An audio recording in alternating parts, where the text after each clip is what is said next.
So what if a single dream could totally reshape history? Well, in this explainer, we're jumping right into a wild story where one man's vision and another's long overdue promise collide to forge a legacy that literally echoes for ages. Everything kicks off with this one single prophetic dream at a place called Bethel. And believe me, this isn't just some random vision. It's the spark that's about to ignite an insane chain of events. We're talking a massive 7-day offering, all the way to a law being etched into the heavens themselves. All right, let's set the scene. Picture this. You're at Bethel, it's the middle of the night, and a young man named Levi, one of Jacob's sons, is about to have a dream that's going to change absolutely everything. So as the sun comes up, Levi wakes up. But he's not groggy, He's filled with this incredible sense of awe and purpose. This was no ordinary dream. It was a divine calling. You can bet he immediately blesses the Lord, his heart just pounding with the sheer weight of what he's just seen. Okay, and this is where things get really interesting. See, Levi's dream doesn't just happen in a vacuum. It is timed perfectly with something huge his father Jacob is about to do. And trust me, this is no coincidence. We're talking about a divine alignment of truly epic proportions. Now, Jacob isn't just, tossing a few coins into a basket here. This is a massive public display of devotion. He is bringing out everything he owns, his people, his livestock, his gold, and he's offering 1/10 of it all. This is a promise that's been on his mind for decades, and he is finally making it right. And right in the middle of all this, another miracle is happening. Jacob's wife, Rachel, finds out she's pregnant with Benjamin. So it's in this powerful moment of new life and fulfilled promises that Jacob makes a huge decision. He lines up his sons and starts counting. When he gets to Levi, he stocks. This is the one. Levi is chosen as the Lord's portion. Jacob then dresses him in the sacred garments of a priest and right there, in front of everyone, consecrates him. Just like that, the dream is no longer just a dream, it's real.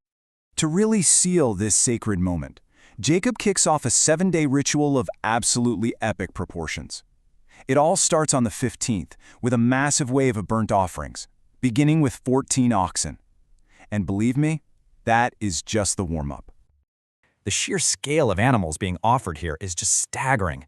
It really speaks to the incredible weight of the promise Jacob is finally fulfilling. This isn't just about the sacrifice, it's about showing the absolute depth of his commitment. 28 rams are brought to the altar, every single one a symbol of his devotion. You have to imagine, the air is thick with smoke, the sounds are intense. 49 sheep, 7 lambs, and 21 young goats are added to the fire. It's a total sensory overload of devotion, a powerful and very public display of gratitude. And this wasn't some quick one-and-done deal. Oh no, this was a week-long celebration of faith. For 7 straight days, they feasted, they prayed, and they gave thanks. And right at the heart of it all was Levi, the brand new priest leading his family in this sacred ritual. I mean, can you even imagine the pride and the pressure he must have been feeling? But what happens when an earthly ritual is so powerful that it actually echoes in the heavens? Well, as the smoke from that altar at Bethel rises, it's not just vanishing into the sky. It's sending a message that's about to have some serious cosmic consequences. The fire, the feasting, all of it, that was just a beginning. These events on the ground triggered something way bigger, a permanent, unbreakable law that would be etched into the very fabric of the cosmos, a law that would forever change the relationship between the people and their God. Think of it like this. Jacob's vow was like a bill being passed here on earth, but for it to become a universal law, it had to be ratified up in the heavens. And that is exactly what happened. The source material tells us this act was literally engraved on the heavenly tablets. It's like it was written into the cosmic constitution, making it a permanent and unbreakable law for all time. And this is where we see that cosmic law get practical. It's not just some abstract idea, it has real-world rules. Specific instructions for tithing were laid out, kind of like a divine instruction manual. For example, a second tithe had to be eaten at the sacred place every single year.